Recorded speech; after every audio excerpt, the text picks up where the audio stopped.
Hey guys, welcome back to my YouTube channel. तो आज हम अपोची सीरीज को फिर से कंटिन्यू करने जा रहे हैं। अगर आपने प्रीवियस चैप्टर्स की एक्सप्लेनेशन नहीं देखी है तो आप देख सकते हो, प्लेलिस्ट में अवेलेबल है एसेंशियल टू गोडू नाम से, और प्लेलिस्ट का लिंक डिस्क्रिप्शन में भी, तो आप डायरेक्ट वहां पे क्लिक करके भी देख सकते हो। तो जैसे कि हमने प्रीवियस चैप्टर में देखा था, बॉस मो का जो वेपन होता है वो डैमेज हो जाता है। इजी बोलता है मुझे करने दो। क्योंकि फेंग तुम्हारा जो बैरियर है वो बड़ा अनरिलायबल है, वो अपने फिर स्वॉर्ड से अटैक करता है। तो चैप्टर नंबर 222 की स्टार्टिंग होती है, अपने स्वॉर्ड से स्लैश कर, और वो जो स्लैश होता है वो ब्लैक विंड के स्लैशेस की तरफ जाता और डिस्ट्रॉय हो जाता है। वो ब्लैक विंड के जो स्लैश होते हैं वो लूजेंग की तरफ आ रहे होते हैं। पियर बोलती है लूजेंग ध्यान से। लूजेंग अपने पंच को आगे की तरफ करता है ब्लैक विंड की तरफ। यूजी बोलते क्या तुम बेवकूफ हो, ये कम्प्लीटली तुम्हारे हाथ को डिस्ट्रॉय कर देगा। बॉस मो का जो वेपन था और जो मेरा ब्लैक अबिसिस ब्लेड है वो दोनों डिवाइन वेसल हैं, पर वो भी कुछ नहीं कर पाए। लूजेंग ने वेल अपने हाथों से उन्हें डिस्ट्रॉय कर दिया होता है। पियर बोलते क्या, किस तरह की बॉडी है इसकी, ये तो डिवाइन वेसल से भी ज्यादा टफ है। बैरियर वाला मार्शल आर्टिस्ट बोलते कि वो कैसे शैटर हो गया विंड ब्लेड लूजेंग, वो 5th level of law of wind था उन ब्लेड्स में। लूजेंग बोलता है वेल ये मेरी इनसिग्निफिकेंट ट्रिक्स हैं। पियर बोलते कि तुम छुपा क्यों रहे हो, हमें बता क्यों नहीं देते। लूजेंग बोलते मेरे पास अपने रीजन है। बॉस मो सोचता है कि अगर इसकी कैपेबिलिटीज को हम जज करें तो मेरे को लगता है कि इसके पास सच्ची मुच्ची गोल्डन स्काइलो टाइटल होगा। लूजेंग सोच रहा होता है कि इन्हें पता न लगेगा कि मैंने जो फोर्स थी उसे कहीं और ट्रांसफर कर दिया है जो विंड ब्लेड्स की थी। तो मैंने वो युआन मैग्नेटिक माउंटेन की तरफ कर दिया है जो कि क्योटिक सीज में मतलब अंदर दबा हुआ है 1500 माइल दूर। वो जो युआन मैग्नेटिक माउंटेन है वो इंडेस्ट्रक्टेबल है। अगर मुझे पहले पता होता तो मैं उस मिस्टीरियस आई की सारी फोर्स को उसी की तरफ करता। अगर ऐसा होता तो मैं सारे माउंटेन्स को डिस्ट्रॉय नहीं करता इस वर्ल्ड में, पर मैं यहाँ पे सारी मतलब फोर्स को ट्रांसफर नहीं कर सकता इन ब्लेड्स की, क्योंकि यहाँ पे नंबर बढ़ ज्यादा है। बॉसमो भी ऐसे रोक रहा होता है अपने वेपन से, और वो बोलता है किंग फैंग हम ऐसे कंटिन्यू नहीं कर सकते हैं, अपनी उस चीज को यूज करो। किंग फैंग बोलता है पर मैंने अपनी डिपर प्लेट को 5 टाइम ऑलरेडी यूज कर दिया है, और यहाँ पे इतना ज्यादा वर्थ नहीं वेस्ट करने के लिए। किंग फैंग सोच रहा होता है कि जो बिग डिपर प्लेट है वो एक अल्टीमेट डिवाइन वेसल की इक्विवेलेंट है, पर उसकी भी लिमिट है, वो 7 टाइम यूज कर सकता हूँ मैं। वो मेरी लाइफ को हर टाइम सेव करती है जब भी मैं एक कैटलिज्म को पास करता हूँ। तो पियर बोलती है किंग फैंग ये जो क्योटिक सी है ये बहुत बड़ी है, हमें पता भी नहीं कि हमें कितना ज्यादा टाइम लगेगा इससे पास करने के लिए, तो मुझे लगता है कि हम होल्ड कर सकते हैं। किंग फैंग बोलता है कि तुम बॉसमो को क्यों नहीं बोलते, वो भी अपनी होली ब्लड टेक्निक को यूज कर सकता है। पियर चुप हो जाती है। बॉसमो बोलता है कि मुझे पता कि तुम अनविलिंग हो उसे यूज करने के लिए, पर हम इसीलिए गैदर ताकि हम डिफिकल्ट सिचुएशन को साथ में मतलब सरपास कर पाए। जो बिग डिपर प्लेट है वो ज्यादा सुटेबल है इस करंट सिचुएशन में। मैं अपनी सीक्रेट होली ब्लड टेक्निक को यूज करूंगा जब टाइम आएगा तुम्हें प्रोटेक्ट करने के लिए। किंग फैंग चुप होता है, फिर वेल बोलता है ठीक है मैं अपनी बिग डिपर प्लेट को यहाँ पे यूज करता हूँ। वो उस आर्टिफैक्ट को बाहर निकाल लेता है और एक स्टार फॉर्मेशन को बनाता है। वो स्टार्स ऊपर आसमान में भी ग्लो करते हैं। लूजेंग वहाँ पे देख रहा होता है, सोच रहा होता है कि ये तो सेम ही है स्टार आर्मर टेक्निक की तरह जो मैं यूज करता हूँ, ये भी कनेक्शन को मेक करता है स्टार के साथ। वो जो प्लेट होती है वो ग्लो करती है और उससे एक स्फीयर टाइप बार निकलता है और उस प्लेट को कवर कर लेता है। जो ब्लेड्स होते हैं वो ऐसे बाउंस बैक हो जा रहे होते हैं उससे। किंग फैंग बोलता है अब हम ठीक होंगे। फिशिंग रोड वाला मार्शल आर्टिस्ट बोलता है कि ये जो स्टॉर्म है बड़ा ज्यादा खतरनाक है। किंग फैंग बोलता है कि इस वर्ल्ड में कुछ गलत सा है, हमने जो वर्ल्ड में देखा वो भी थोड़ी सी खतरनाक सिचुएशन है। लूजेंग बोलता है बॉसमो। किंग फैंग ने बोला कि एक बहुत बड़ा हेड हमारा पीछा कर रहा था, वो क्या चीज थी। बॉसमो बोलता है कि वो 4 वन होते हैं जिन्हें छोड़ दिया गया होता है। वो ऐसी रेस होती है जिन्हें गॉड्स ने रिजेक्ट कर दिया था, और जो उनकी लार्जेस्ट ब्रांच है वो शैडो क्रीचर्स की है। सिर्फ इसी वर्ल्ड की बैक साइड नहीं है, जो एंटायर यूनिवर्स है उसकी एक बैक साइड है, और उस बैक साइड में एक ऐसा स्पेस है जो कि खत्म है, मतलब एम्प्टीनेस है उसमें।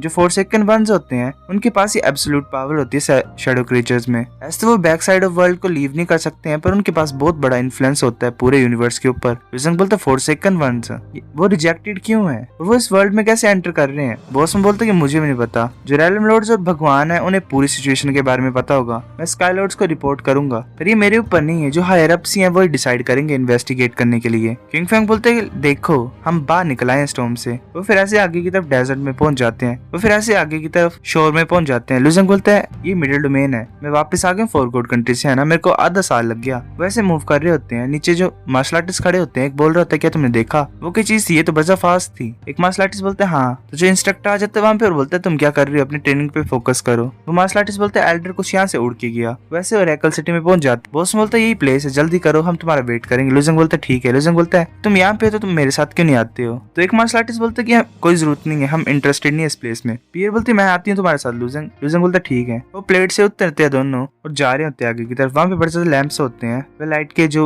ऑर्ब्स होते हैं वो ग्लो हो रहे होते हैं। पियर हैरान होती है और बोलती है कि तुम क्या चाहते हो। लूजेंग बोलता है रुक जाओ, मेरे को कोई आइडिया नहीं कि यहाँ पे क्या हो रहा है, पर वो सीरियसली मेरे फ्रेंड्स को हार्म कर देगी अगर वो अटैक करेगी। तो वहाँ पे मार्शल आर्टिस्ट आ जाते हैं, बोलते तुम कौन हो। जो टियानजिन पैलेस है वो बड़ा ज्यादा इंपॉर्टेंट प्लेस है कमर्शियल लाइन्स के लिए, तुम एनिमी बन जाओगे वर्ल्ड कमर्शियल लाइन्स के अगर तुम ऐसे ही ट्रेस पास करोगे इस एरिया पे। तो आउजियांग भी वहाँ पे आ जाता है। लूजेंग बोलता है आउजियांग भी हैरान होता है, बोलता बोलता है लूजेंग तुम वापस आ गए हो। लूजेंग बोलता है हाँ। आजिंग बोलता है ये तो सेंस ही नहीं बनाता है, जो स्टॉर्म्स है क्योटिक सीज के ऊपर वो पास्ट फ्यू मंथ से बड़ा खतरनाक है, तो तुम वापस कैसे आए। लूजेंग हंसता और बोलता है वेल ये प्लेस कब से इतना ज्यादा हेविली गार्डेड हो गया। आजिंग बोलता है कि तुम यहाँ पे ज्यादा टाइम से नहीं थे, मिडिल डोमेन में 6 मंथ से, तुम्हें पता नहीं जो वो जानने है वो गिव अप नहीं करे टियानजी सेक्ट का, मतलब टियानजी सेक्ट तो डिस्ट्रॉय हो गया पर वो मान नहीं रहा है, वो बार बार ऐसे वापस आ रहे हैं, तो यहाँ पे ज्यादा एक्स्ट्रा गार्ड्स हैं, मैं इसीलिए यहाँ पे रिसेंटली आया। लूजेंग बोलता है वूजान है। लूजेंग सोच रहा था मैंने उसे ऐसे जाने दिया था क्योंकि मेरे को निंग को सेव करना था और मैं चूजी को मार दिया था तब उस टाइम पे। मैंने ये नहीं सोचा था कि वो इतना ज्यादा ट्रबल कोज करेगा, इसलिए मैंने उसका पीछा नहीं किया, पर उसने तो बड़ा सा ट्रबल कोज किया क्योंकि मैं चला गया था। पर ये ज्यादा आसान होगा क्योंकि मेरे पास,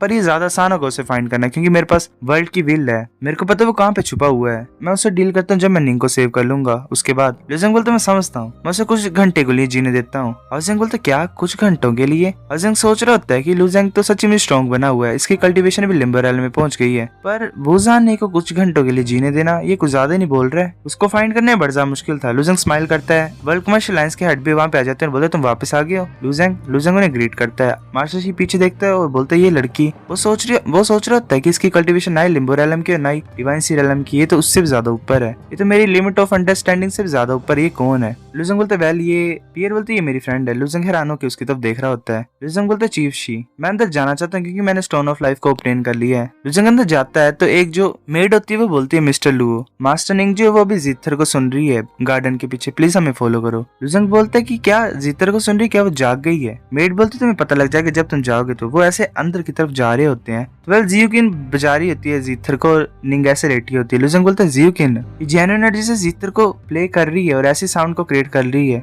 जिन्हें मोस्ट पीपल प्रोड्यूस नहीं कर सकते। ये हैरानी की बात नहीं कि इतना ज्यादा अच्छा लग रहा था। जियोकिन बोलती किंग मेरे लिए एक टी का पॉट बनाओ। वो मेड बोलती ठीक है। वो लूजेंग को देखती है और चिल्ला पड़ती है जोर से। जियोकिन बोलती किंग क्या हुआ। जियोकिन पीछे देखती है और जल्दी से भाग के लूजेंग को गले लगा देती है। वो बोलती लूजेंग तुम वापस आ गए हो। लूजेंग बोलता हाँ मैं वापस आ गया हूँ, काफी सा टाइम हो गया है ना, वो कैसी है। वेल जियोकिन को नहीं पूछा इसने सिचुएशन बड़ा खतरनाक है यहाँ पे। जियोकिन बोलती मैंने सर्वेंट्स को बोला था कि मास्टर निंग को मतलब बार सन में ले आओ, मैंने सोचा था कि जीथर को प्ले करने से वो जल्दी रिकवर करेगी। लूजेंग बोलते ठीक है शुक्रिया, मैं चेक करता हूँ उसके ऊपर। जियोकिन पीछे की तरफ देखती है और पियर को बोलते तुम कौन हो। पियर बोलती अच्छा तुम लूजेंग की वुमेन हो, तुम सच्ची मुच्ची बड़ा एलिगेंट और मतलब काफी ज्यादा क्यूट हो, मैं बोल सकती हूँ ऐसा। जियोकिन हैरान होती है। जियोकिन सोच रही होती है कि वुमेन मेरी तरफ ऐसे क्यों देख रही है, ये मेरे को ऐसे नहीं देख रही जैसे कि मैं उसकी राइवल हूँ, इसे देख के तो ऐसा लग रहा है कि ये मेरी तरफ ऐसे देख रही है जैसे कि मैं उसकी प्रे हूँ। पियर बोलती है हंसते हुए कि तुम्हारी वुमेन बड़ा इंटरेस्टिंग है। लूजेंग हैरान होकर पियर की तरफ देख रहा होता है और बोलता है ये वुमेन। तो पियर वहां पे आ जाती है और बोलती है अच्छा तुम इसको सेव करने की बात कर रहे थे, इसकी जो लाइफ एनर्जी वो कम्प्लीटली ड्राई हो गई है। ये तभी होता है जब किसी की लाइफ स्पैन मतलब एंड तक पहुंच गई होती है, पर ये इतनी ज्यादा ओल्ड नहीं है। लूजेंग बोलता है इसकी जो लाइफ एनर्जी है वो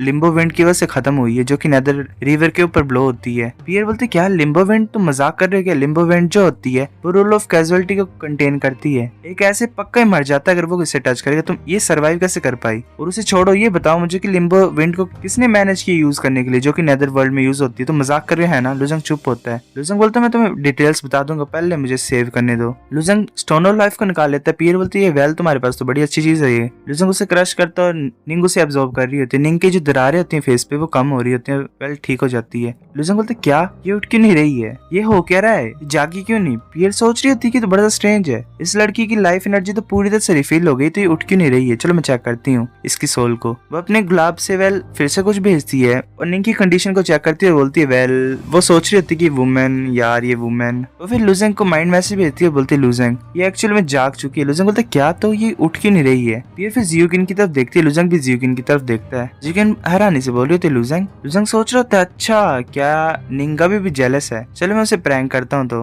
लूजेंग जोर से बोलता है कि वेल अगर वो जागी नहीं है तो चलो हम यहाँ से चलते हैं। लूजेंग भी चल पड़ता है और पियर भी बोलती है हाँ हाँ चलो चलते हैं। जियोकिन हैरान होती है। जियोकिन सोच रही होती है चल क्या रहा है। पियर बोलती है कि चलो चलो चलो। निंग ऐसे लेटी होती है, फिर अपने हाथ को हिलाती है और खड़ी हो जाती है। निंग ऐसे मूव कर रही होती है तो लूजेंग उसके पीछे आ जाता है और उसके कंधे पे हाथ रख। लूजेंग बोलते क्या तुम फाइनली मतलब जागने की सोच रहे हो, तुम ऐसे मतलब प्रिटेंड कर रहे थे सोने की है ना। निंग खुश होती है और बोलती है लूजेंग। लूजेंग बोलते कि निंग तुम फाइनली जाग गया है ना। जियोकिन उसकी तरफ देखती है और सोच रही होती है कि मैं चाहती थी कि ये जल्दी से जाग जाए क्योंकि फिर लूजेंग खुश होता, पर मैं खुश नहीं हूँ। पर क्यों। पियर बोलती है कि तुम इस मैन के पीछे क्यों पड़े हो, कोई भी मैन अच्छा नहीं होता है ना। जीगन बोलती है नहीं, लूजिंग एक एक्सेप्शन है। पियर बोलती है हाँ ये बच्चा सच्ची मुच्ची अच्छा है क्योंकि ये ऐसे अपने लवर्स को पीछे हर जगह छोड़ता है। मैं तुम्हें एक कंडीशन देती हूँ। जीगन बोलती कैसी कंडीशन। पियर उसके हाथों को पकड़ लेती है और बोलती है तुम मेरे साथ क्यों नहीं आते। जीगन पीछे हट जाती है, बोलती क्या कर रहे हो तुम। पियर हंस रही होती है। वेल पियर ज्यादा खतरनाक है। लूजिंग ने निंग के हाथ पकड़े होते हैं। लूजिंग निंग के साथ होता है। निंग बोलती है कि ये चल क्या रहा है। निंग बोलती है हाँ क्या हुआ मिडिल डोमेन में जब मैं सोई हुई थी, चूजी का क्या हुआ। लूजिंग बोलते वो मर गया है, मैंने उसे मार दिया है। फिर लूजिंग सबको सुना रहा होता है उसे। जीगन बोलती लूजिंग शुक्रिया इतना कुछ करने के लिए मेरे लिए। तभी एक स्पेस पॉकेट ओपन होती है और उससे एंसेस्ट्रल ड्रैगन बाहर आ जाता है। निंग चिल्लाती है। एंसेस्ट्रल ड्रैगन घूर रहा होता है निंग की तरफ और वेल अपनी लैंग्वेज में कुछ बोल रहा होता है। निंग सोच रही होती है ये क्या चीज है, इतनी ज्यादा खतरनाक प्रेजेंस है। लूजिंग बोलता है ये ड्रैगन है, ये ऐसे तो न्यूली बोर्न है पर ये लिटिल डेंजरस होता है क्योंकि इसने मेरे को पहली बार देखा तो ये मेरे को एज अ पेरेंट ट्रीट कर रहा है। ये पूरी तरह से इसको मतलब अक्ल नहीं आई है तो इसलिए इसे गुस्सा दिलाने की कोशिश मत करते। निंग बोलते ड्रैगन, क्या तुम बोल रहे ड्रैगन है। सो गाइस चैप्टर नंबर 222 इतने था। अगर आपको वीडियो पसंद है तो लाइक करो, नहीं भी आई फिर भी लाइक कर दो, शेयर करो अपने दोस्तों के साथ, कमेंट करके बताओ अगर आपको वीडियो कैसी लगी। सब्सक्राइब करो, तब तक के लिए बाय बाय।